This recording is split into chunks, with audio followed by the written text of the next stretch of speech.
Hello दोस्तों, मैं आकाश दास स्वागत करता हूं आप सभी को और एक कमाल के फ्रेश वीडियो में। फिलहाल मैं आउटडोर में हूं। आज गणेश चतुर्थी की वजह से थोड़ा सा बाहर आया हूं, लेकिन वीडियो देना आपके लिए बहुत ज़रूरी था, इसीलिए मैं आउटडोर में ही अभी शूट करके एडिट करके अपलोड कर दूंगा।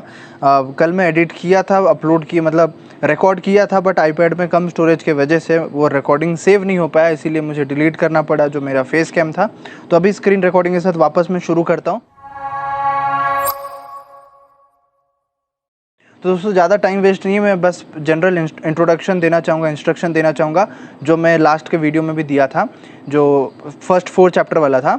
उसमें ये था कि आपको जो पढ़ाई करना है वो ये है कि मैं इंपॉर्टेंट क्वेश्चन जो मार्क करवा रहा हूँ आपको बुक में मार्क कर लेना है, और मार्क करने के बाद वो सारे क्वेश्चन को आपको नेट से निकाल के खुद एक बार देख के लिख लेना है। उसके बाद एक बार ट्राई करना है खुद से सॉल्व करने का। चीज़ों को समझ जाओगे यार, पूरा एग्ज़ाम इजी है, आप क्लियर कर लोगे। तो वेक्टर अलजेब्रा से शुरू करते हैं। मैं यहाँ पे एक्सरसाइज में मार्क करवा देता हूँ, आप भी मार्क कर लो। यहाँ पे जो पहला टॉपिक है डीआरएस डीसीएस रिलेटेड है, एक्सरसाइज 10.1।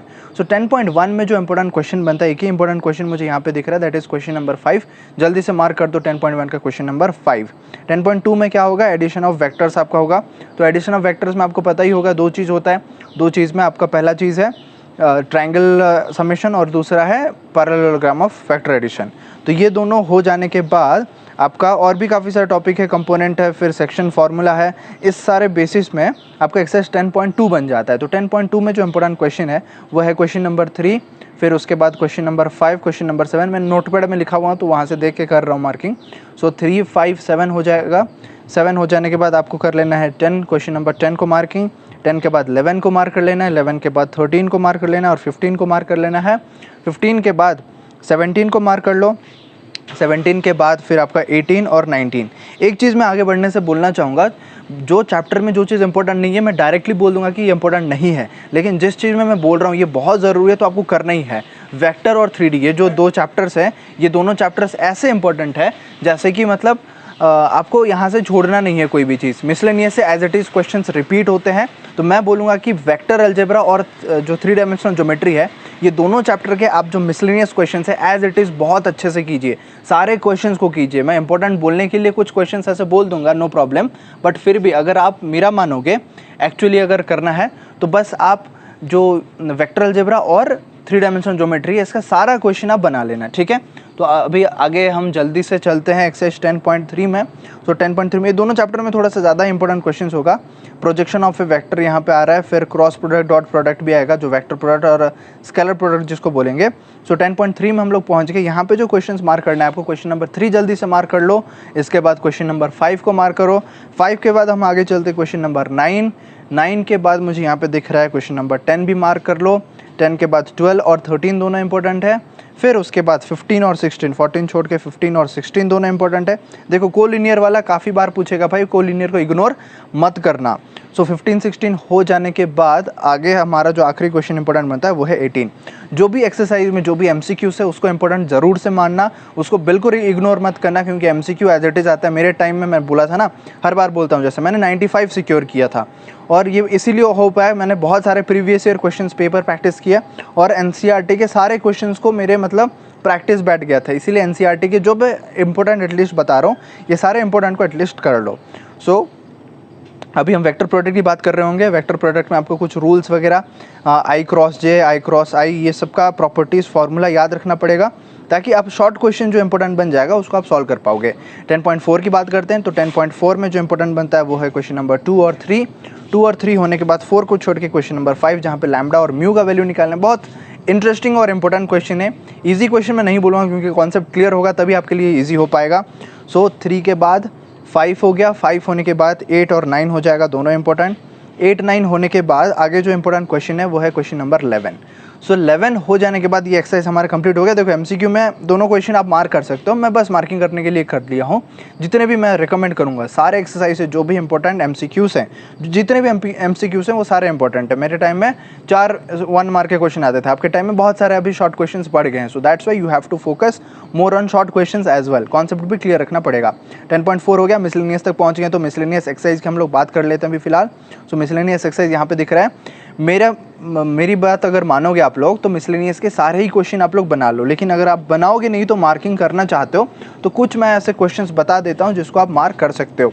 फॉर्मेलिटी के लिए मार्क कर लेना, लेकिन टाइम है आपके पास तो अच्छे से सारे एक्सरसाइज के क्वेश्चंस को कर लेना, मतलब सारे मिसलेनियस के सारे क्वेश्चंस, समझ रहे हो। बाकी एक्सरसाइज के मैं जितना मार्क करवाया हूँ उतना करना, बट मिसलेनियस के particularly for these 2 chapters vector algebra 3D बार बार बता रहा हूँ, सारे क्वेश्चन कर लो, प्रीवियस ईयर से रिपीट होते हैं, आप देख लेना क्वेश्चन। और LPP की बात जैसे करेंगे, जो लीनियर प्रोग्रामिंग है उसमें मैं बोलूँगा मिसलेनियस को पूरा छोड़ दो, कोई ज़रूरत नहीं, एक भी क्वेश्चन वहाँ से अभी नहीं आएगा। बट वेक्टर अलजेब्रा की बात कर रहे हैं, सारे इंपॉर्टेंट है, बट फिर भी अगर आप मार्क करना चाहते हो तो मैं कर लेता हूँ। क्वेश्चन नंबर 1 इंपॉर्टेंट है, 3 इंपॉर्टेंट है, 5 इंपॉर्टेंट है। 1 3 5 हो गया। 1 3 5 के बाद मैं थोड़ा सा तेज चल रहा हूँ क्योंकि बाहर अभी आउटडोर में शूट कर रहा हूँ भाई, तो इसीलिए वापस जाके एडिट भी करना है मुझे, इंटरनेट बहुत स्लो मिलेगा मुझे लग रहा है यहाँ पे अपलोड करने के लिए अभी फ़िलहाल। सो 1 3 5 और 7 हो गया, फिर 8 भी हो गया। 8 के बाद हमारा नेक्स्ट मार्किंग हो जाएगा 11 और 12। सो 11 और 12 मार्क कर लो, 13 छोड़ के 14 को मार्क कर लो। 14 के बाद अभी लगातार है देखो, 14 के बाद 15 इंपॉर्टेंट है, 16 इंपॉर्टेंट है, 17 18 19 तीनों इंपॉर्टेंट है भाई। देखो ये सारे MCQ से आखिरी के 4 16 17 18 19, तो ये 4 MCQs को ध्यान से करना, अच्छे से करना। अभी थोड़ा एग्जांपल्स की बात करते हैं भाई वेक्टर अलजेब्रा चैप्टर से, तो वापस मैं शुरुआती पेज में आ जाता हूँ। जो एग्जांपल्स में इंपॉर्टेंट बन जाता है, पहला इंपॉर्टेंट एग्जांपल है हमारा एग्जांपल नंबर 1। ये शॉर्ट क्वेश्चन है, इस टाइप के नहीं आते, बट आपके कॉन्सेप्ट को क्लियर करने के लिए ऐसे एग्जांपल्स चाहिए होते हैं। सो एग्जांपल 1 हो जाने के बाद यहाँ पे एग्जांपल 2 भी इंपॉर्टेंट बन जाता है। एग्जांपल 2 के बाद बैकग्राउंड नॉइज़ वगैरह आएगा तो भाई प्लीज़ इग्नोर करना, फोकस करना, मैं जो मार्क कर रहा हूँ यहाँ पे। 1 2 3 हो गया। 3 के बाद डायरेक्टली हम लोग चलेंगे 6 पे। एग्जांपल 6 की बात करते हैं, जल्दी से मुझे मिल जाए सारा चीज़। सो एग्जांपल 6 मैंने पूरा वीडियो बनाया था यार, बट सेव नहीं हो पाया, डिलीट हो गया, क्या करें। 33 मिनट का वीडियो बना था। चलिए नेक्स्ट एग्जांपल जो है हमारे पास, एग्जांपल 6 इंपॉर्टेंट बन जाता है। Unit vector, find the unit vector, very important question, इस पैटर्न के बन जाएगा। कॉन्सेप्ट क्लियर रखना। अभी काफ़ी सारे बोलते हैं ना कि भैया NCERT से तो नहीं आता, ओनली 20% आता है। मेरे कोई भाई लोग या फिर मेरे कोई टीचर लोग बोलते थे भाई आप पढ़ाई कर रहे हो NCERT, RT शर्मा थोड़ी रिकमेंड बुक है, तो जो रेकमेंड बुक है वहीं से ना आएगा। नंबर चेंज कर लिया तो आप लोग बोलोगे कि NCERT से नहीं आ रहा है। भाई 3 की जगह वो 5 नंबर दे दिया, नंबर चेंज करके 2 लिखना था वहाँ पे 3 लिख लिया। कॉन्सेप्ट क्लियर होगा तो कैलकुलेशन आप खुद से बैठा लोगे ना। So that is my aim कि आप कॉन्सेप्ट को पहले समझ जाओ। एग्जाम्पल 6 मार्क कर लिए। एग्जाम्पल 6 मार्क करने के बाद एग्जाम्पल 8 को जल्दी से मार्क कर लो। 8 होने के बाद 11 का पूरा 11 आप ढूंढ लो, पेज नंबर जल्दी से मुझे बताओ। एग्जाम्पल नंबर 11 पेज आपका है 439, जल्दी से निकाल दो। यहाँ पे इंटरनली एक्सटर्नली आपका सेक्शन फार्मूला यहाँ पे यूज हो जाएगा एग्जाम्पल 11 में, तो एग्जाम्पल 11 बना लो। एग्जाम्पल 11 के बाद हमारा जो नेक्स्ट इंपॉर्टेंट बनता है एग्जाम्पल नंबर 12 भी इंपॉर्टेंट है। 12 के बाद मुझे यहाँ पे दिख रहा है 14 16 18, जल्दी से मार्क करते हैं भाई। एग्जाम्पल नंबर 14 ढूंढते हैं। एग्जाम्पल 14 मिल जाएगा, यहाँ पे प्रोजेक्शन से रिलेटेड होगा आई गेस, या फिर angle between, yes angle between से हो जाएगा 14। 14 के बाद 15 छोड़ के 16 आ जाएगा। ये 16 वेरी इंपॉर्टेंट क्वेश्चन है। Projection A on B, B on A, projection आपको ध्यान में रखना है। एग्जाम्पल 16 हो जाएगा। 16 के बाद एग्जाम्पल 18 की बात करते हैं। एग्जाम्पल 18 हो गया। 18 के बाद नेक्स्ट जो इंपॉर्टेंट एग्जाम्पल है 21। सो 21 अगेन को लीनियर रिलेटेड है, इसको आप डबल स्टार ट्रिपल स्टार जितना देना है दे दो, बहुत इंपॉर्टेंट क्वेश्चन है। यहाँ पे आपका कॉन्सेप्ट भी क्लियर हो जाएगा एग्जाम्पल नंबर 21 से। 21 के बाद मुझे जो अगला इंपॉर्टेंट दिख रहा है यहाँ पे वो हो जाएगा एग्जाम्पल 23। सो जल्दी से मैं 23 पे पहुँच जाता हूँ, फिर मैं आपको बताता हूँ मार्क करने के लिए उसको। ये रहा 23। ये वेरी इंपॉर्टेंट क्वेश्चन है, one of the very important question. मैं इसको 5 स्टार दे दूंगा। जहाँ पे unit vector perpendicular the vector this and this, तो कहाँ पे क्रॉस लगाना है, कहाँ पे डॉट लगाना है, ये आपको खुद से दिमाग लगाना पड़ेगा। 23 हो जाने के बाद 25 हमारा नेक्स्ट इंपॉर्टेंट क्वेश्चन बनता है। ये रहा 25, area of the parallelogram, simple formula डालोगे आंसर आ जाएगा, इजी क्वेश्चन है। 25 हो जाने के बाद 27 की बात करते हैं हम लोग, ठीक है। तो मिसलेनियस में भी हम एंटर कर चुके हैं। मिसलेनियस में ये रहा 27। सो 27 भी कोलिनियर से रिलेटेड है और इम्पोर्टेंट है। कोलिनियर जितना भी है सारा इम्पोर्टेंट है। 27 के बाद अभी लगातार मिल जाएगा आपको 28 भी इम्पोर्टेंट, फिर 29 और 30 ये दोनों इम्पोर्टेंट। 29 भी इम्पोर्टेंट और फिर 30 इम्पोर्टेंट। तो 30 को बेटा मैं यहाँ पे जितना स्टार भी लगाऊँ कम है, क्योंकि आप अपने बड़े भैया दीदी से, स्कूल वाले कॉलेज वाले आप पूछ लेना, अपने टीचर से पूछ लेना कि ये क्वेश्चन कितना इंपॉर्टेंट है। प्रीवियस ईयर में कितने बार पूछ चुका है, सैम्पल पेपर में भी इस पैटर्न का दे चुका है। So that's why I will recommend कि इसको ध्यान से करो, अच्छे से करो और सीख समझ के करो। नहीं हो रहा है तो भाई रट लो कुछ इंपॉर्टेंट, जैसे मैं स्टार वाले बता रहा हूँ या फिर जितने भी मार्क करवा रहा हूँ, रट भी सकते हो भाई पास होने के लिए, तो रट लो, ठीक है। सो ये हो गया हमारा पूरा chapter complete for vector algebra. Now coming to the next chapter, that is 3 dimensional geometry. 3 dimensional geometry में भी थोड़ा सा ऐसे ज़्यादा इंपॉर्टेंट क्वेश्चन बनेगा क्योंकि ज़्यादा नंबर ऑफ एक्सरसाइजेस हैं। बट फिर भी अगर मैं मार्क करवा दूं आपको तो एक्सरसाइज 11.1 पहले हम बात करते हैं। 5 क्वेश्चन है, 5 में से 3 इंपॉर्टेंट क्वेश्चन बन जाता है। क्वेश्चन नंबर 1, 4 और 5। तो 11.1 में आप जल्दी से मार्क कर लो 1, 4 और 5। फिर 11.2 है equation of A line in A space, ठीक है, प्लेन नहीं है, स्पेस है, तो काफ़ी सारा फॉर्म है। अच्छा, मैं एक प्रो टिप आपको यहाँ पे जल्दी से मैं बता देता हूँ। जब आप हम लोग अभी 3D स्टार्ट कर चुके हैं, जितने भी आप 3D के जो भी क्वेश्चंस बनाओगे ना, ध्यान में रखना कि इधर वो पूरा वेक्टर फॉर्म में आप याद रख रहे हो या फिर पूरा कार्टेशियन फॉर्म में रख रहे हो। मैं पर्सनल एग्जांपल बता रहा हूँ। मैं अभी जो बोल रहा हूँ अगर आपको समझ में नहीं आ रहा है, इट मीन्स आप पढ़ाई अच्छे से नहीं की हो। जब पढ़ना थोड़ा सा स्टार्ट करोगे तो 3D में आपको समझ में आ जाएगा। मैं बता रहा हूँ कि जो भी फॉर्मूला है, मेरे केस में मुझे कार्टेशियन प्रोडक्ट बहुत अच्छा लगा, प्रोडक्ट नहीं कार्टेशियन फॉर्म बहुत अच्छा लगा था। तो सारे फॉर्मूले को मैंने कार्टेशियन फॉर्म में याद रख लिया। इससे क्या हुआ, जो भी मुझे वेक्टर फॉर्म में पूछता था मैं उसको कन्वर्ट करके पहले कार्टेशियन में पूरा सॉल्व कर देता था और लास्ट में फिर से उसको वेक्टर फॉर्म में कन्वर्ट कर देता था। तो मेरा फोकस रहा only on the conversion, vector to cartesian, cartesian to vector. ये कन्वर्जन अगर मैं सीख लिया, वन सेट ऑफ फॉर्मूला को मैंने बस याद रख लिया, that is only Cartesian form. अगर आपको वेक्टर अच्छा लगता है तो वेक्टर फॉर्म में सारे फॉर्मूला को याद रख लीजिए, विथ टाइम आपको दोनों भी याद हो जाएगा। बट फिर भी अगर इनिशियल स्टेज पे हो तो मैं बोलूँगा, सजेस्ट करूँगा, रेकमेंड करूँगा भाई बस आप एक फॉर्म में फोकस करो, इधर कार्टेशियन या फिर वेक्टर, फिर आप कन्वर्जन सीख लो ताकि उसको आप इक्वेशन को कन्वर्ट कर पाओगे। डिस्टेंस वगैरह है, एंगल वगैरह है, इस रिलेटेड अभी हमारा नेक्स्ट एक्सरसाइज है 11.2। 11.2 में मुझे दिख रहा है यहाँ पे 8 इंपॉर्टेंट क्वेश्चन, वो 8 इंपॉर्टेंट क्वेश्चन को भी मार्क करवा लेता हूँ जल्दी से। क्वेश्चन नंबर 3 को मार्क करो, 3 के बाद क्वेश्चन नंबर 5, क्वेश्चन नंबर 5 के बाद क्वेश्चन नंबर 7 भी मार्क करो। 7 के बाद यहाँ पे जो नेक्स्ट बनता है 9, 9 के बाद यहाँ पे जो नेक्स्ट बनता है वो है 12, 12 के बाद यहाँ पे 14, 14 के बाद 15, 15 के बाद 17। तो काफ़ी सारे में मैं ऐसे क्वेश्चंस दूंगा तो जो थोड़े से डिफ़िकल्ट लगेंगे, आपको लग सकते हैं डिफ़िकल्ट, बट एक्चुअली में डिफ़िकल्ट नहीं है, बट आपको लगेगा ऐसे।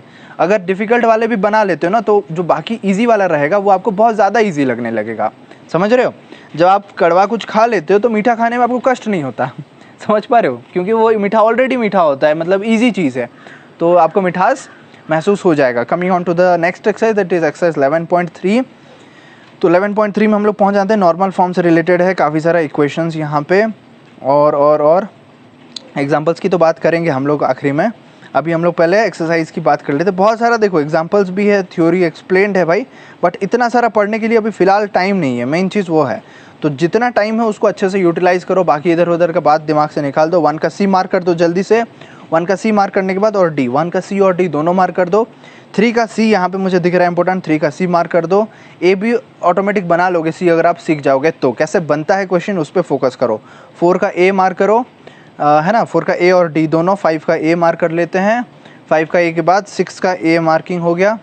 और फिर 10 और 11 ये दोनों इंपॉर्टेंट है, 10 और 11 को मार्क कर लिए हम लोग।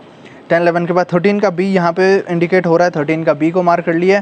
14 का ए इंपॉर्टेंट शो हो रहा है, 14 का ए और डी ये दोनों को इंपॉर्टेंट मार्क कर लिए। खत्म हो गया, मिसलेनियस में पहुँच गए। तो मिसलेनियस में क्या इंपॉर्टेंट है, बहुत सारा इंपॉर्टेंट है भाई। वैसे वेक्टर अलजेब्रा की तरह मैं बोलूँगा, अगर आप 3D कर रहे हो तो 3D के सारे क्वेश्चन इंपॉर्टेंट है आपके लिए। तो सारे अगर नहीं भी कर पा रहे हो, मैं जितना मार्क करवा रहा हूँ उतना कर लो, लेकिन अच्छा मार्क्स सिक्योर करना चाहते हो भाई, वेक्टर अलजेब्रा और 3D के बार बार फिर अभी बता रहा हूँ भाई, वेक्टर अलजेब्रा 3D के सारे मिसलेनियस के क्वेश्चंस एटलीस्ट आप वीडियो देख के लिख लो अपने कॉपी में और उसको सीख लो, जो भी करना है करो भाई, सीख लो। क्वेश्चन नंबर 1 इंपॉर्टेंट है मिसलेनियस में, मिसलेनियस के फिर नेक्स्ट जो इंपॉर्टेंट क्वेश्चन है वो है 4 और 5। 4, 5 होने के बाद 6 भी इंपॉर्टेंट बन जाता है, 7 छोड़ के 8 इंपॉर्टेंट बन गया, 9 इंपॉर्टेंट बन गया। 8, 9 हो जाने के बाद यहाँ पे 11, 12 इंपॉर्टेंट दिख रहा है। फिर 11, 12 के बाद अरे बाप रे 13 है, 14 है, 15 है, लगातार भाई, मतलब सारा ही मार्किंग हो गया। 16 छोड़ के 17 इंपॉर्टेंट है। फिर यहाँ पे 18 इंपॉर्टेंट है, 19 छोड़ के 20 भी इंपॉर्टेंट है। 20 के बाद भाई 21, 22, 23 ये तीनों इंपॉर्टेंट है, लेकिन 21 को भाई इसको आप 5 स्टार लगा लो। ये ऐसा क्वेश्चन है ना, किसी को भी पूछोगे, अपने स्कूल के सीनियर का पूछना, अपने कॉलेज के सीनियर या फिर भैया दीदी जो भी हैं, टीचर जो भी हैं, सर हमें बता दीजिए ये क्वेश्चन कितना इंपॉर्टेंट है, वो खुद बता देंगे 1/p² जो यहाँ पे दिख रहा है ना, क्वेश्चन देख के पहचान जाएंगे इसका आंसर क्या होता है, कैसे उसको सॉल्व करते हैं। तो भाई मैं भी रिक्वेस्ट करूँगा कि ये क्वेश्चन को ध्यान से करना, अच्छे से करना, प्यार से करना भाई, समझ आ जाएगा आपको। अभी हम लोग एग्जाम्पल की बात करेंगे। एग्जाम्पल में जो इंपॉर्टेंट बनता है, एग्जाम्पल 2 सबसे पहले है हमारा इंपॉर्टेंट एग्जाम्पल। एग्जाम्पल 2 हमें मिल जाना चाहिए, तो एग्जाम्पल 2 यहाँ पे मार्क कर लो। 2 के बाद यहाँ पे 4, 5, 6 ये तीनों इंपॉर्टेंट है, तो 4 को मार्क करो, 5 को मार्क करो और 6 हमारा ये एक्सरसाइज के बाद होना चाहिए। तो ये आ गया हमारा एग्जाम्पल नंबर 6, ठीक है, इसको अच्छे से मार्क करते हैं, एग्जाम्पल नंबर 6 मार्क कर लो। 6 करने के बाद बीच में थोड़ा सा गैप है भाई, फिर डायरेक्टली हम लोग चलेंगे 12, 13 पे, ठीक है, ये 10 पहुंच गए, और फिर ये सभी का एक एक क्वेश्चन आप कर लोगे भी तो इम्पोर्टेंट है। चलो 12 हमें मिल गया, 12 इंपॉर्टेंट है। Find the distance between the two lines, 2 line दिया गया है। देखो ये मैं बात कर रहा था, ये वेक्टर फॉर्म में है। अगर आपको कार्टेशियन फॉर्म में डिस्टेंस बिटवीन टू लाइंस का फॉर्मूला याद है तो दोनों को पहले आप कार्टेशियन फॉर्म में कन्वर्ट कर लो, फॉर्मूला डालो कार्टेशियन फॉर्म का, निकालने के बाद जो डिस्टेंस आ जाएगा डिस्टेंस लिख लो। समझ पा रहे हो? किसी भी तरीके से कर सकते हो, वैसे कुछ डेफिनेट सेट ऑफ रूल्स नहीं है कि ऐसे ही करना है आपको, क्वेश्चन में अनटिल एंड अनलेस स्पेसिफाई नहीं किया गया हो। तो हमने मार्क कर लिया एग्जाम्पल नंबर 12। 12 के बाद हमारा जो नेक्स्ट एग्जाम्पल बनता है इंपॉर्टेंट, वो है एग्जाम्पल नंबर 13। सो 13 की बात करते हैं यहाँ पे, एग्जाम्पल 13 हमें दिख गया, 13 को मार्क कर लिया। 13 के बाद हमारा हो जाएगा नेक्स्ट, यहाँ पे दिख रहा है मुझे 16 और 19, तो एग्जाम्पल 16 को मार्क कर लिया। 16 के बाद 19, 20, 21, ये तीनों कंटिन्यूस में इंपॉर्टेंट है। सो 17 ये हो गया, फिर 19 हमें पहुँचना है, 18 हो गया, ये रहा 19, तो 19 को मार्क कर लेंगे। 19 के बाद 20 और 21, ये दोनों को मार्क करते हैं। 20 को मार्क कर लिया, 20 के बाद 21 को भी मार्क कर लेंगे, ये इंपॉर्टेंट है 21, ठीक है। इसके बाद अगला इंपॉर्टेंट बनता है 27, 28, 29, 30। तो चलिए हम चलते हैं डायरेक्टली अभी लास्ट की तरफ, शायद मिसलेनियस में ये कवर हो जाएगा। Yes I guess, yes I am right. 27 से इंपॉर्टेंट शुरू हो जाता है, ये रहा 27। मिसलेनियस के एक्सरसाइज के साथ साथ एग्जाम्पल भी बना लोगे तो बहुत सारा चीज़ आपका कवर हो जाएगा। 27 इंपॉर्टेंट, 28 इंपॉर्टेंट, फिर आपके साथ यहाँ पे है 29 और 30, ये दोनों इंपॉर्टेंट। 29 को हम लोग मार्क कर लिए, और को प्लानर वाला था यहाँ पे 30 इंपॉर्टेंट। तो यहाँ से हमारा कंप्लीट हो जाता है 3 डायमेंशनल ज्योमेट्री। समझ पा रहे हो मेरी बात? 3 डायमेंशनल ज्योमेट्री खत्म हो गया, 2 चैप्टर, बहुत बड़े बड़े चैप्टर कंप्लीट हो गए हैं, इसका वेटेज भी बहुत अच्छा खासा बन जाता है। अभी बचे हमारे पास और 2 चैप्टर, जो अभी नेक्स्ट चैप्टर हमारा लीनियर प्रोग्रामिंग, ठीक है। यहाँ पे देख पा रहे हो चैप्टर 1 पेज नंबर यहाँ पे आ गया लीनियर प्रोग्रामिंग। लीनियर प्रोग्रामिंग में बहुत limited number of questions important है ये चैप्टर का। अगर समरी की बात करोगे, जिसको थोड़ा सा भी बेसिक्स आता होगा, किस चीज़ का बेसिक्स, जिसको इक्वेशन सॉल्व करना आता हो, जिसको ग्राफ में पॉइंट्स प्लॉट करना आता हो और एरिया निकालना आता हो, तो उतने में ये चैप्टर कंप्लीट हो जाएगा। मैंने ऐसे ऐसे चैप्टर सेलेक्ट किए। कैलकुलस को क्यों हटाया? क्योंकि वहाँ पे बहुत सारे एडवांस कॉन्सेप्ट चाहिए, फार्मूला चाहिए। ये सारे में 10th तक अगर आप बेसिक्स अच्छे से क्लियर है, आप अच्छे से कर चुके हो 10th तक मैथमेटिक्स का, तो ये सारा चीज़ आप अच्छे से कवर कर पाओगे। चलिए लीनियर प्रोग्रामिंग की बात करते हैं। लीनियर प्रोग्रामिंग में पहला एक्सरसाइज जो है, हाँ इसमें वर्ड प्रॉब्लम भी इस साल के लिए डिलीट हो चुका है, पिछले साल के लिए भी डिलीट हो गया था, तो आपको वर्ड प्रॉब्लम में फोकस करने की ज़रूरत नहीं है। मैं डायरेक्टली बोल दूँगा क्या क्या डिलीटेड है। सो यहाँ पे हम पहुँच गए 12.1 में। 12.1 में 3 इंपॉर्टेंट क्वेश्चन, टोटल कितने क्वेश्चन है? 10 टोटल क्वेश्चन एक्सरसाइज में, उसमें से 3 क्वेश्चन मैं इंपॉर्टेंट मानता हूँ। पहला जो इंपॉर्टेंट क्वेश्चन है वो है क्वेश्चन नंबर 3 के बाद क्वेश्चन नंबर 5 को मार्क कर लो, 5 होने के बाद आप क्वेश्चन नंबर 10 को मार्क कर लो। ये 3 इंपॉर्टेंट क्वेश्चन बन जाएंगे। और मज़ेदार वाली बात यह है, जब हम यहाँ पे 12.2 में पहुँचेंगे मैं आपको बता दूंगा, ये रहा 12.2। काफ़ी ज़्यादा देखो लंबे लंबे क्वेश्चन होते, तो आपको क्या लिखना है यहाँ पे? डिलीटेड। 12.2 में क्या लिखना है आपको? डिलीटेड, मतलब पूरा एक्सरसाइज डिलीटेड हो गया, सारे वर्ड प्रॉब्लम बेस्ड है, इसीलिए डिलीट हो गया। अब यहाँ पे मिसलेनियस में पहुँच गए, तो मिसलेनियस एक्सरसाइज में भी पहुँच जाते हैं। सो मिसलेनियस एक्सरसाइज ये रहा, यहाँ पे भी मिल गया हमें मिसलेनियस एक्सरसाइज। इस पर भी आपको क्या लिखना है? ऐसे एरो देके डिलीटेड, यानी कि ये एक्सरसाइज आपका कम्प्लीटली डिलीट हो चुका है। ये एक्सरसाइज पर फोकस करने की कोई ज़रूरत नहीं है। आपको एग्जाम्पल अभी मार्क करवा देता हूँ, एक ही एग्जाम्पल इंपॉर्टेंट है, दैट इज़ एग्जाम्पल नंबर 3, ठीक है। तो एग्जाम्पल नंबर 3 मुझे यहाँ कहाँ मिल जाएगा? शायद ये रहा एग्जाम्पल 2, एग्जाम्पल 3। सो एग्जाम्पल 3 को आप इंपॉर्टेंट मार्क कर लीजिए। तो टोटल चैप्टर में 4 इंपॉर्टेंट क्वेश्चन बन जाते हैं, एक्सरसाइज 12.1 से 3, 5 और 10, और एग्जाम्पल से एग्जाम्पल नंबर 3 इंपॉर्टेंट बन जाते हैं। बाकी जितने भी हैं वो सारे डिलीटेड हो चुके हैं, बहुत सारे टॉपिक्स हैं। सो आपको इस चीज़ के लिए टेंशन लेने की ज़रूरत नहीं है। अगला जो आखिरी चैप्टर है हमारे पास, प्रोबेबिलिटी। देखो आप टेंशन मत लो, अगर आप कैलकुलस भी करना चाहते हो तो उसका भी 2 पार्ट में वीडियो बना दूंगा, लेकिन वो शायद कल सुबह आ जाएगा, मैं घर पहुंचूंगा तभी उसको नोट करके मैं बना पाऊंगा। प्रोबेबिलिटी की बात करते हैं भाई, इसमें आपको थोड़ा सा इंग्लिश अच्छा होना पड़ेगा, यानी कि प्रोबेबिलिटी का इंग्लिश समझने के लिए थोड़ा सा दिमाग लगाना पड़ेगा। ऐसे बैठे बैठे इसका इंग्लिश नहीं होता है। That's why I will suggest you कि इसके जितने वेराइटी, हर एक क्वेश्चन हर एक यूनिक वेराइटी बन जाता है बिकॉज ऑफ इट्स वर्डिंग। जैसे वर्ड में लिखा होता है ना, जिसके सेंटेंस में लिखा होता है, वो यूनिक बना देता है ये चैप्टर को। इसलिए थोड़े ज़्यादा नंबर ऑफ़ एक्सरसाइजेस हैं, 5 एक्सरसाइजेस हैं, फिर मिसलेनियस को मिलाओगे 6 एक्सरसाइजेस है, एग्जाम्पल्स है, मिसलेनियस एग्जाम्पल्स है, इसीलिए थोड़ा ज़्यादा नंबर ऑफ इंपॉर्टेंट क्वेश्चन बन जाएगा। बट इसका फॉर्मूला के साथ साथ इसका जो समझना है किस टॉपिक में कौन सा फॉर्मूला यूज़ होगा, इतना क्लियर रखोगे भाई, फिर आपको ये चैप्टर दिक्कत नहीं लगेगा। मुझे भी शुरुआती में दिक्कत लगा था, मैंने ये चैप्टर को 2 बार पढ़ा हुआ है। मतलब साल की शुरुआती में मेरा प्रोबेबिलिटी से शुरू हुआ, फिर मिड में फिर से पढ़ा, तो फिर बाद में रिवीजन करता गया। रिवीजन बहुत ज़रूरी है भाई, दिमाग में बैठा लो कि बिना रिवीजन का कोई चीज़ नहीं होने वाला है। मैंने सुबह के वीडियो में बताया था, अगर आप मेडिसिन लेना चाहते हो दिन में 2 बार लो। क्या है वो मेडिसिन? रिवीजन। सुबह उठने के बाद, रात को सोने से पहले जो भी चीज़ पढ़े हुए हो आज तक, आज सुबह, आज दिन, सारे चीज़ को आप रिवाइज करो। चलिए 13.1 में पहुंच गए हैं। इंपॉर्टेंट क्वेश्चन मार्क कर लेता हूँ, क्वेश्चन नंबर 3 का। ओके, 3 इंपॉर्टेंट है पूरा, आप इसको कर लेना। 6 का दूसरा बिट यहाँ पे इंपॉर्टेंट बनता है, 6 का 2। फिर 10 में पहुँच गए तो 10 का पूरा इंपॉर्टेंट बन जाता है। फिर 12 और 13 दोनों को मार्क कर लो, 12 और 13 को। फिर यहाँ पे 16 को भी मार्क कर लो और 17 को मार्क कर लो। ये दोनों MCQs आपको देखने को मिलेगा। MCQ जहाँ पे भी मिले ना, प्यार कर लो उससे, मतलब कि आप उसको इंपॉर्टेंट मार्क करके उसको तुरंत उसी टाइम सॉल्व कर लिया करो, क्योंकि MCQ क्वेश्चंस NCERT से ही एज इट इज़ रिपीट हो जाते हैं या फिर थोड़ा बहुत नंबर चेंज होकर आ जाते हैं। इंडिपेंडेंट इवेंट्स यहाँ पे अभी पूछा गया है, किसको इंडिपेंडेंट इवेंट्स बोलते हैं, उससे रिलेटेड काफ़ी सारे एग्जांपल्स है भाई। एग्जांपल 14 तो बहुत इंपॉर्टेंट है भाई, वो बाद में मैं एग्जांपल मार्क करवाता, लेकिन इसको मैं भूल नहीं पाऊंगा, क्योंकि मैंने एक प्री बोर्ड एग्जाम में मेरे ये क्वेश्चन मैंने गलत कर लिया था, इसीलिए उसको इतना प्रैक्टिस किया, मुझे हमेशा के लिए ये याद रह गया। इसीलिए मैं भी चाहता हूँ कि आप इसको इतना प्रैक्टिस करो कि कभी भूलोगे नहीं। एग्जाम्पल की बात कर रहे होंगे, वापस कवर हो जाएगा। एग्जाम्पल 14 इंपॉर्टेंट है ना? हाँ जी हाँ, इंपॉर्टेंट मार्क्ड है। तो 13.2 में पहुंच गए। चलिए 13.2 में, इससे पहले भी कुछ इंपॉर्टेंट है भाई, ऐसा नहीं कि बस एग्जाम्पल 14 इंपॉर्टेंट है, उसके पहले भी है। मैं दिखा तो एक्सरसाइज जस्ट ऊपर मैंने मार्क कर लिया, नो वरीज। 13.2 में हम लोग अभी पहुंच गए हैं। एक्सरसाइज 13.2 में जो इंपॉर्टेंट बन जाता है वो है क्वेश्चन नंबर 3 इंपॉर्टेंट है पहले। 3 के बाद 7 को मार्क कर लो, 7 इंपॉर्टेंट बन जाता है। 7 के बाद 9, 10, 11 तीनों इंपॉर्टेंट है, 9, 10 और 11। अच्छा, 11 का पूरा नहीं है, 11 का बस 2 बिट आप मार्क कर सकते हो। यहाँ पे 2 और 4 यहाँ पे मुझे शो हो रहा है, तो 11 का 2 बिट। फिर 13, 14 आप दोनों मार्क कर लो, 13 और 14। और 15 का तीसरा बिट मार्क कर लो, 15 का 3। और फिर यहाँ पे 16 को मार्क कर लो, 16। और फिर यहाँ पे 18, 17, 18 दोनों MCQ, दोनों चाहो तो कर सकते हो। मैंने बोला ना MCQ दिखे तो प्यार कर लो, 17, 18 दोनों से प्यार कर सकते हो, बट मैंने यहाँ पे फिलहाल के लिए प्यार किया है 18 से, तो 18 को मार्क करके आप प्रैक्टिस कर सकते हो। टाइम है तो दोनों बना लेना। बेस थ्योरम के बेसिस पे, बेस थ्योरम बहुत इंपॉर्टेंट है भाई, बेस थ्योरम को ध्यान से पढ़ना। क्वेश्चन पक्का आता है इससे, चाहे शॉर्ट क्वेश्चन हो लॉन्ग क्वेश्चन हो, आपको पूछ लेगा ये टॉपिक से। 13.3 में हम लोग पहुंच गए हैं अभी। इसमें जो इंपॉर्टेंट बनता है 13.3 से क्वेश्चन नंबर 2। भाई क्वेश्चन नंबर 2 को भी आप ऐसे 2-3 स्टार लगा लो, क्योंकि इसमें बस 4 बॉल ऐसे करके दिया है ना, बस नंबर चेंज करके, कलर चेंज करके आप उसको सेम क्वेश्चन आपके सामने ऐसे रख लेगा, तो ऐसे परोस लेगा, तो आपको स्वाद से एकदम खा लेना है। कैसे खा पाओगे? जब अच्छे से आप इसकी तैयारी किए होगे। तो तैयारी करो मेरे प्यारे शेरो, अच्छे से करके मुझे बताना कैसा जा रहा है रिजल्ट आपका। 13.3 में है, क्वेश्चन नंबर 2 इंपॉर्टेंट मार्क हो गया, क्वेश्चन नंबर 4 भी इंपॉर्टेंट मार्क हो जाता है। 4 के बाद फिर 6 इंपॉर्टेंट मार्क हो जाएगा, कॉइन बेस अगेन इंपॉर्टेंट है।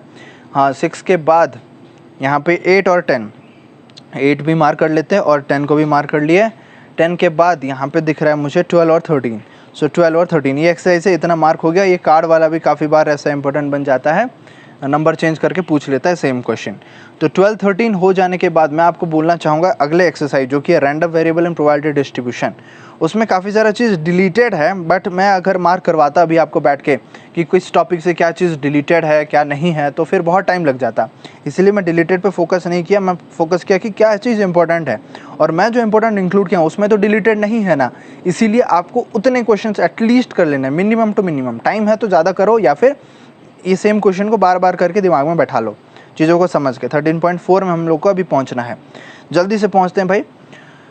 लंबा हो गया है वीडियो थोड़ा सा, 24 मिनट लगभग, 23-24 मिनट। चलिए 13.4 में पहुंच गए। पहला इंपॉर्टेंट क्वेश्चन बन जाता है यहाँ पे क्वेश्चन नंबर 3 के बाद 4 का तीसरा बिट को मार्क करो, 4 का तीसरा बिट के बाद 5 का पहला बिट मार्क कर लो, फिर 6, 7 दोनों को मार्क कर लो। ये रहा 6 और 7। ये डिफेक्टिव वाला भी काफ़ी बार इंपॉर्टेंट है, बस नंबर चेंज करके ऐसे डिफेक्टिव पूछ लेता है। तो 6 और 7 ये आप कर लोगे, ये भी कॉइन वाला है। चलिए 6 और 7 हो जाने के बाद 13.5 की बात करते हैं। हाँ, यहाँ पे जो नीचे वाला है ना, जो डिस्ट्रीब्यूशन काफ़ी सारा डिलीट हो चुका है। Bernoulli trials and binomial distribution, ये जो टॉपिक है कम्प्लीटली डिलीट हो चुका है। तो खुशखबरी क्या होगा कि इससे जुड़ा हुआ जो आपका टॉपिक रहेगा, टॉपिक यानी कि एक्सरसाइज रहेगा, वो डिलीट हो चुका होगा। तो 13.5 हमें मिल गया।